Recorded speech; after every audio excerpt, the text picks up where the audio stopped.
Já temos novamente o João Paulo Reis, sócio e gestor da Biguá. Agora sim, estava te ouvindo aqui no ponto. Muito bom dia, João Paulo. Prazer novamente falar contigo. Tá me escutando agora? Vocês estão me escutando? Agora sim, agora sim. Agora Alto sim. E bom som. João, Ótimo, a ótimo. gente Agradecer tem falado normalmente bastante... Perdão. Muito bom poder falar contigo. A gente estava comentando, né, inclusive, toda essa movimentação lá no Oriente Médio, talvez uma expectativa ali do mercado em relação a algum choque de petróleo, caso esse conflito acabe se estendendo por outros países vizinhos ali de Israel, da Palestina, que possa trazer algum tipo de impacto na produção, na circulação, na distribuição do petróleo, trazendo um caráter mais inflacionário para as economias globais. Até agora, né, até as 11h28 desse dia 10 de outubro, essa percepção ainda está adormecida, ainda não tem uma perspectiva tão contundente de que isso vá acontecer. Mas a gente sabe como é guerra, as coisas mudam muito rapidamente. Queria entender o seu mapeamento, né? O que você está monitorando nesse cenário conflituoso, se as carteiras da Biguá, se as empresas geridas aí por você, né, monitoradas na sua gestão, elas acabam tendo alguma participação um pouco mais efetiva nesse cenário conflituoso, elas talvez tenham algum tipo de impacto numa escalada dessa guerra. Como que está a sua visão geral sobre esse conflito nesse momento, João? Bom, a gente já disse algumas vezes aqui, né, nosso fundo tem um caráter mais, né, do micro, né, da microeconomia e pautado basicamente, né, no olhar das empresas. Obviamente, né, essas empresas estão inseridas dentro de um contexto, né, e hoje nós estamos num contexto cada vez mais, vamos dizer assim, perturbador, né, por uma quantidade de guerras, né, Ucrânia, agora essa nova guerra, né, em Israel, e a gente sabe que guerra normalmente tem um caráter inflacionário. Então, nós temos que estar atentos a esses movimentos, né? Nós vemos aí os bancos centrais trabalhando, né, arduamente para tentar diminuir a inflação, mas, né, esses desligos normalmente acontecem, né? Costumam acontecer, como já foi comentado em outra entrevista. Obviamente, né, a gente procura montar uma carteira, né, que procure estar o mais imune possível, né, a essas variações, tanto nessas variações macroeconômicas, tanto de juros quanto de câmbio.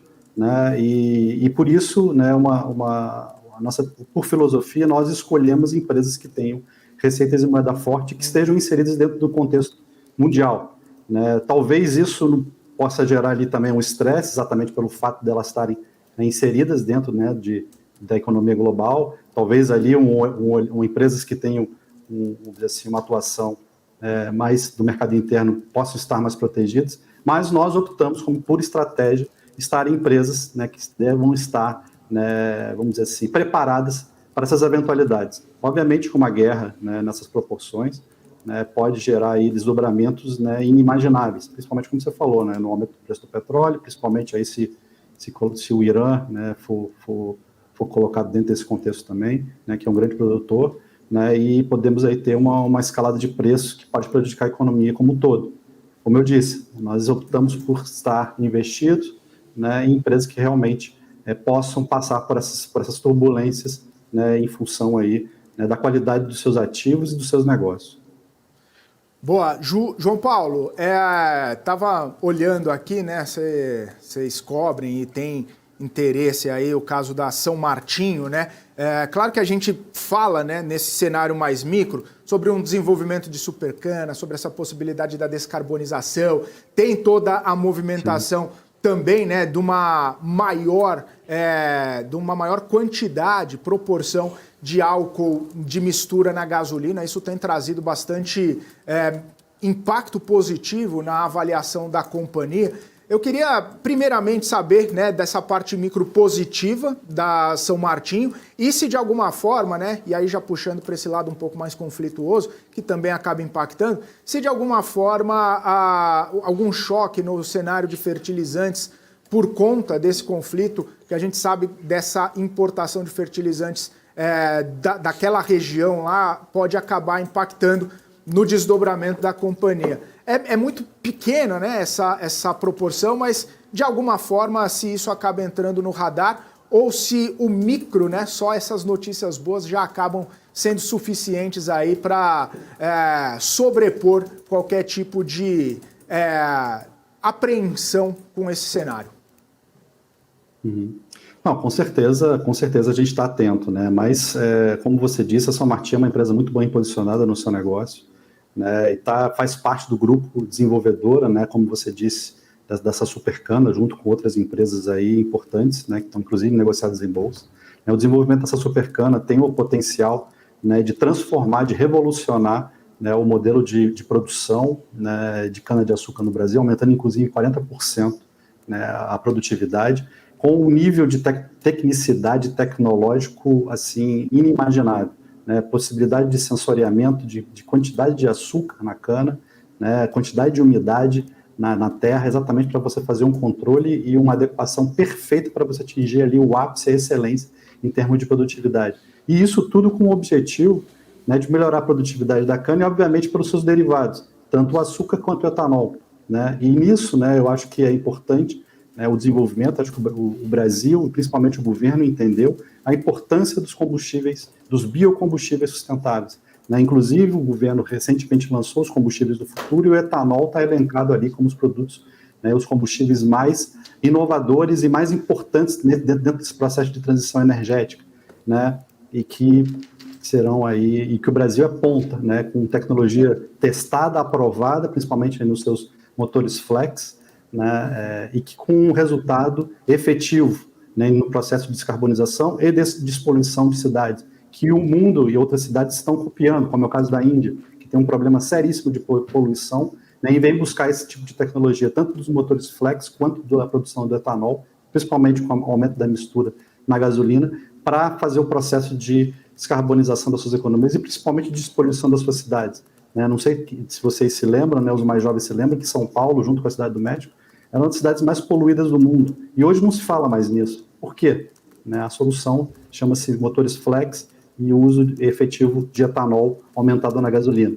Então, obviamente, né, que o impacto, né, da guerra, né, e dessas movimentações, desses estresses geopolíticos impactam, mas o Brasil, né, como uma potência energética, tem soluções aqui dentro para passar bem melhor do que outros países, né, e principalmente outros continentes como a Europa, né, para essa situação. Então, realmente a solução pode estar aqui dentro também, com a maior utilização de etanol nas misturas de combustível, caso nós tivemos aí um choque, um aumento do petróleo considerável, o uso de biometano, né, e nós temos aí empresas, inclusive investidas na nossa carteira, né, que estão trabalhando e desenvolvendo tecnologia efetivamente para isso, como é o caso de Tupi, Mali Metal Leve, né, que se quiser a gente pode comentar alguma coisa aqui também.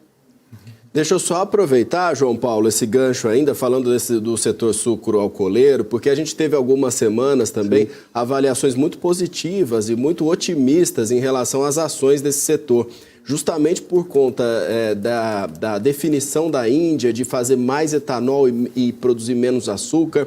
Aí a gente vê agora essa situação de ter necessidade também de produzir mais etanol e mais açúcar. A gente está diante de um quadro aí, então, para o setor, de que qualquer caminho que eles escolherem, vai ser um caminho promissor, vai ser um caminho de ganhos, né? Pelo menos é o que tudo indica, é o que tudo aponta essas análises. E nesse sentido, como você acha que a São Martinho se posiciona nesse mercado, principalmente em relação aos investidores, e se é o momento de entrar? Não, nós como acionistas efetivos hoje da São Martinho, obviamente que acreditamos, né, no desenvolvimento do negócio, né, e principalmente na evolução de tudo que foi dito até então, né. E você imaginar que com a evolução tecnológica, com a utilização dessa supercana de sementes aí, tecnológicas, sintéticas, você pode aumentar em 40%, né, a produção, né, de cana sem um aumento de um único hectare é fantástico, né, e principalmente com a utilização, né, dessas tecnologias. Fora a questão dos resíduos, que nem comentamos aqui, né, que você, através dos resíduos da produção de cana, você pode ter biofertilizantes, ou seja, é um processo de uma economia circular perfeita, e a cana-de-açúcar realmente, ela tem a capacidade, ela é energia em forma de planta, né, então, isso é muito interessante. E a São Martin, como uma empresa, né, vamos dizer assim, tradicional e que sabe investir, e que sabe observar o seu mercado, né, nós temos alguma certeza de que ela será um dos destaques aí. Não será, vamos dizer assim, a precursora, mas seguirá as tendências, né, para se aproveitar dessas situações, e que a gente está vendo aí efetivamente com a mudança do posicionamento da Índia, como você bem colocou, que simplesmente uma produtora de açúcar que desbalanceava o mercado de açúcar mundo afora, e agora com a percepção de que a cana pode ter uma melhor utilidade, né, com a produção do etanol e com a mistura nos seus combustíveis, e iniciar assim, como o Brasil já fez há 20, 30 anos atrás, um processo de despoluição de suas cidades, né, principalmente com a utilização de combustíveis mais limpos, né, ainda em motores a combustão, né, isso pode ser uma solução, né, lembrando que a Índia tem um potencial de crescimento enorme, de uma população aí de 1.400 bi, né, que precisa aí de muita infraestrutura, né, e provavelmente vai ser um dos países que mais vai crescer e aumentar a renda da sua população. João Paulo, você falou que a gente podia expandir um pouquinho, quero expandir, né? O caso de MAHLE Metal Leve, principalmente porque pegou de surpresa, né? Alguns investidores, aquela sinalização de aumentar a capital, ou fazer uma oferta primária ou secundária. Estava lendo algumas análises, o pessoal falando que a comunicação acabou não sendo tão clara, transparente, e isso deixa os investidores um tanto quanto mais pé atrás, né? Olhando o desempenho, né, caiu fortemente, hoje já sobe mais de 6%. Talvez o mercado digerindo, interpretando a boa gestão que a empresa faz, ou até mesmo a boa perspectiva para a companhia. Como que você viu esse movimento da empresa? Claro que o mercado é soberano, mas foi para tudo isso, né? A movimentação, a reação dos mercados. Como que você está analisando, né, a situação atual de MAHLE Metal Leve? Bom, como você disse, né, pegou o mercado de surpresa, e o mercado não gosta de surpresas, né? Então, né, esse fato relevante em que a empresa simplesmente faz uma consulta para a possibilidade de captar 1 bi, né, de reais, que representa mais ou menos 18% hoje do valor da companhia, né, pegou as pessoas de surpresa, né, e a primeira pergunta que se faz é o seguinte: fazer o que com esse dinheiro, já que uma empresa que não tem dívida, né, distribui dividendos, né, para que esse? Né? Essa é a grande pergunta, né, esse é o X da questão. A gente tem algumas deduções lógicas, inclusive pela própria postura que a empresa vem tendo ao longo dos últimos anos. Nós aí temos, né, defendido junto com a empresa, né, a questão aí, a defesa, né, de que o motor a combustão sustentável está, né, longe de morrer, né? Há uma tendência aí, né, e principalmente uma narrativa dizendo que o motor elétrico será soberano, será a única solução colocada, né, para a mobilidade, para a descarbonização da mobilidade, e a Metal Leve tem defendido exatamente o contrário, principalmente, né, com o desenvolvimento de tecnologias, né, no seu centro de treinamento tecnológico, que hoje é referência mundial, né? Então, primeiro ponto a ser colocado, hoje a Metal Leve, né, dentro do grupo MAHLE, que é um grupo internacional, né, que fatura 12,4 bilhões de euros, né, tem um dos centros mais importantes de desenvolvimento de tecnologia do mundo, né, em termos de motores a combustão sustentáveis. Então, a partir dessa informação, a dedução que nós temos, pela postura que a empresa tem, né, de querer se apresentar mais, né, de fazer lives com grandes gestores, né, inclusive fazer uma propaganda aqui, fizemos uma live com o Marco Saravalli, né, recentemente, né, sobre exatamente todo o desenvolvimento tecnológico que a empresa está fazendo, né, tudo leva a crer, né, que esse follow-on será para capturar recursos exatamente para fazer investimento, né, exatamente nessa tecnologia, né, somado também a isso ao governo investindo e anunciando o desenvolvimento de combustíveis sustentáveis, né, combustíveis do futuro, né, e tudo isso que nós comentamos em relação a países como a Índia, que podem optar também, como o Brasil, como solução energética de descarbonização, utilização de motores a combustão sustentáveis, né, nós acreditamos que essa seja, vamos dizer assim, uma possível resposta para esse movimento,